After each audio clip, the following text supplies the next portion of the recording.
आप सबको मेरा नमस्कार।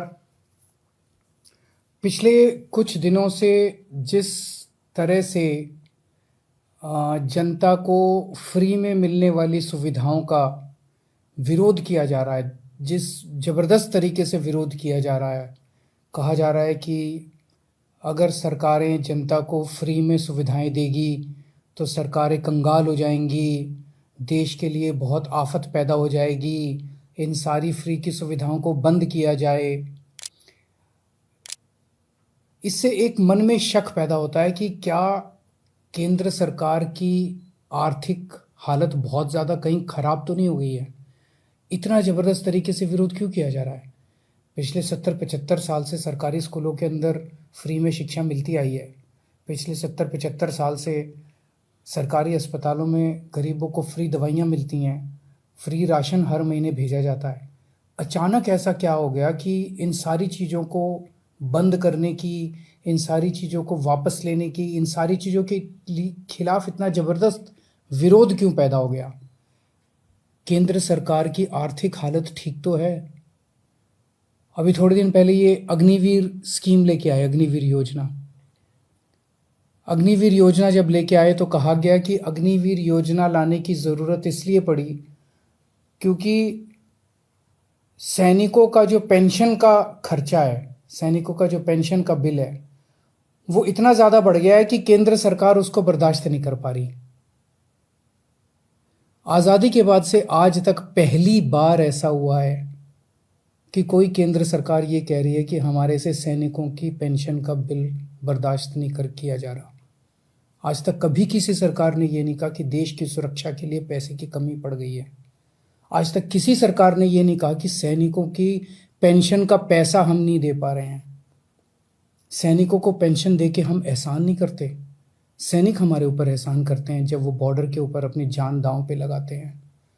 ऐसा क्या हो गया केंद्र सरकार को कि केंद्र सरकार के ऊपर, केंद्र सरकार अब सैनिकों के पेंशन की बिल भी, पेंशन, सैनिकों का पेंशन भी देने की हालत में नहीं बची है और उन्होंने उस पेंशन के बिल को ख़त्म करने के लिए अग्निवीर योजना लेके आए हैं।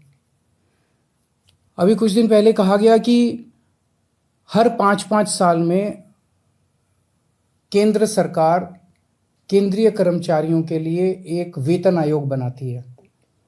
8वां वेतन आयोग अभी बनने वाला था।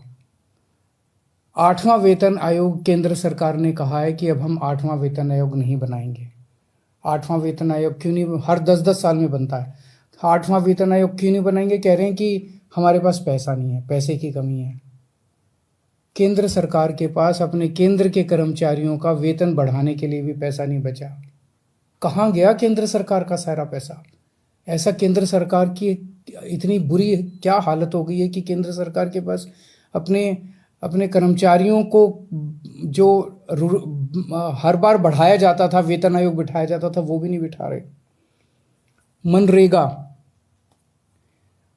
देश के गरीब से गरीब आदमी जिसके घर में कुछ भी नहीं होता, उस व्यक्ति को सरकार साल में 100 दिन की दिहाड़ी का पैसा देती है। 100 दिन का काम देती है और फिर 100 दिन का पैसा देती है दिहाड़ी के हिसाब से। केंद्र सरकार कह रही है हमारे पास वो पैसा भी नहीं है देने के लिए। पिछले साल के मुकाबले इस साल उस पैसे में 25% की कटौती कर दी गई है। देश के सबसे गरीब, सबसे मजदूर आदमी, किसान मजदूर, रिमोट इलाकों में जो देश में रहते हैं, गांव में रहते हैं, वो लोग दिहाड़ी के हिसाब से साल में 100 दिन की दिहाड़ी करते थे और सरकार उनको गड्ढे खोदने का काम करते थे, कहीं कुछ सड़क बनाने का काम करते थे, उनको सरकार 100 दिन की दिहाड़ी दिया करती थी। उसमें भी कटौती कर दी गई है। सरकार कह रही है पैसा नहीं है। केंद्र सरकार जितना टैक्स इकट्ठा करती है देश भर से, उसमें से एक हिस्सा राज्यों को देती है। अभी तक ये था कि 42% उस टैक्स का हिस्सा राज्यों को देना होता था। पिछले कुछ वर्षों में ये भी घटा के 29-30% कर दिया गया है। राज्यों को जो पैसा केंद्र सरकार देती है उसकी भी कमी कर दी गई है। कह रहे हैं पैसा नहीं है। आखिर गया कहाँ केंद्र सरकार का सारा पैसा।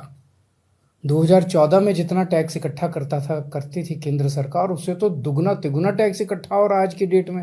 ये सारा पैसा जा कहाँ रहा है? आज़ादी के बाद से आज तक, अब 75 साल मना रहे हैं हम आज़ादी के, पहली बार एक गरीब आदमी की गेहूं और चावल के ऊपर टैक्स लगाया गया, खाने पीने की चीज़ों पे टैक्स लगाया गया है। कभी नहीं लगाया, किसी सरकार ने नहीं लगाया। सबसे क्रूर चीज है ये। एक बिल्कुल गरीब आदमी, एक भिखारी जिसके पास कुछ नहीं होता, वो भी मार्केट से जब गेहूं और चावल अब खरीद के लाएगा, उसको उस पर टैक्स देना पड़ेगा। किसी सरकार ने इतना क्रूर कदम नहीं उठाया था। गेहूं पे टैक्स लगा दिया, चावल पे टैक्स लगा दिया, गुड़ के ऊपर टैक्स लगा दिया, शहद पे टैक्स लगा दिया, छाछ पे टैक्स लगा दिया, लस्सी पे टैक्स लगा दिया, दही पे टैक्स लगा दिया, पनीर पे टैक्स लगा दिया। क्या जरूरत पड़ गई? क्या ऐसी क्या हालत हो गई केंद्र सरकार की कि गरीब से गरीब आदमी के खाने के ऊपर टैक्स लगाने की नौबत आ गई, जो आज तक 75 साल में कभी नहीं हुआ था। और केंद्र सरकार ने पेट्रोल और डीजल के ऊपर इतना टैक्स लगा रखा है, हर रोज बताते हैं 1,000 करोड़ रुपए का, 1,000 करोड़ रुपए की पेट्रोल और डीजल से टैक्स पे आमदनी होती है। साल में लगभग 3.5 लाख करोड़ रुपए की आमदनी होती है केंद्र सरकार की, पेट्रोल और डीजल पे जो टैक्स लगा रखा है। कहाँ गया ये सारा पैसा? और अब कह रहे हैं कि सारी जितनी सुविधाएं जनता को फ्री में मिलती हैं वो बंद होनी चाहिए। सारे सरकारी स्कूल या तो बंद किए जाएं, और या सारे सरकारी स्कूलों में बच्चों से फीस ली जाए, ऐसा कह रहे हैं ये लोग। आप सोच के देखो, अगर सरकारी स्कूलों में फीस लगने लग गई, देश के कोने कोने के अंदर सरकारी स्कूल, वैसे ही सरकारी स्कूलों के अंदर पढ़ाई खराब है, और अगर सरकारी स्कूलों में फीस लगने लग गई तो बच्चे को तो कोई नहीं पढ़ा पाएगा। आधे से ज्यादा बच्चे इस देश के अनपढ़ रह जाएंगे। देश आगे कैसे बढ़ेगा? कह रहे हैं कि सारे सरकारी अस्पतालों के अंदर अब पैसे लगने चाहिए। सरकारी अस्पतालों में जो फ्री का इलाज होता है वो बंद होना चाहिए। सरकारी स्कूलों से मेरे को याद आया कि कई राज्य सरकारों ने अब सरकारी स्कूलों में फीस लगा भी दी है। मैंने मीडिया में खबरें पढ़ी हैं कि एक राज्य के अंदर 120 रुपये महीना फीस लगा दी है, एक राज्य के अंदर 500 रुपये महीना फीस लगा दी है। कहाँ से लाएगा एक गरीब आदमी 500 रुपये महीना अपने बच्चों को पढ़ाने के लिए? अब ये सारे देश के अंदर सरकारी अस्पतालों के अंदर कह रहे हैं कि सरकारी अस्पतालों में बिना पैसे दिए इलाज नहीं होगा। गरीब आदमी के पास इलाज कराने के पैसे नहीं है, वो कहां से लाएगा पैसे इलाज कराने के लिए? और जिसके पास पैसे नहीं है उसका इलाज नहीं होगा, मर जाएंगे गरीब लोग इस देश के। और अब ये कह रहे हैं कि राशन भी, फ्री का राशन भी बंद होगा। फ्री नहीं होना चाहिए, फ्री का राशन भी बंद कर देना चाहिए। 75 साल तक जितनी केंद्र सरकारें आई, किसी को ऐसा घाटा नहीं हुआ कि फ्री का राशन बंद कर दिया गया। कब से मिल रहा है फ्री का राशन? कब से? राशन की दुकानें कब से हैं? अब ये फ्री का राशन भी बंद करना चाहते हैं। प्रश्न उठता है, ये सारा पैसा केंद्र सरकार का गया कहां? 2014 में लगभग केंद्र सरकार का 20 लाख करोड़ का बजट होता था। आज केंद्र सरकार का लगभग 40 लाख करोड़ का बजट है। तो ये सारा पैसा जा कहां रहा है? इन्होंने अपने दोस्तों के, इन्होंने बहुत सुपर रिच लोगों के, जो अरबपति लोग हैं, ऐसे ऐसे लोगों के इन्होंने 10 लाख करोड़ रुपए के कर्जे माफ कर दिए। सरकारी पैसे से इन्होंने, इनमें जितने के कर्जे माफ किए, कई इनके दोस्त हैं। सरकारी पैसे से इन लोगों ने सुपर रिच लोगों के, अरबपति लोगों के 10 लाख करोड़ रुपए के कर्जे माफ कर दिए। किसी के 7,000 करोड़ रुपए माफ कर दिए, किसी के 10,000 करोड़ रुपए माफ कर दिए, किसी के 5,000 करोड़ रुपए माफ कर दिए। क्यों? अगर ये कर्जे माफ नहीं किए जाते, इतने करोड़ों करोड़ों, हजारों लाखों करोड़ रुपए के अगर कर्जे माफ नहीं किए जाते, तो इनको खाने पीने की चीजों के ऊपर टैक्स लगाने की जरूरत नहीं पड़ती। अगर ये लाखों करोड़ों रुपए के कर्जे माफ नहीं किए जाते, तो आज इनके पास सेना के जवानों की पेंशन देने के लिए पैसे की कमी नहीं पड़ती। अगर इनको ये लाखों करोड़ रुपए के कर्जे नहीं दिए जाते, तो इस तरह की देश की हालत नहीं होती। एक और चीज पता चली है, अरबपति सुपर रिच लोगों के, इन्होंने बड़ी बड़ी कंपनियों के 5 लाख करोड़ रुपए का टैक्स माफ कर दिया।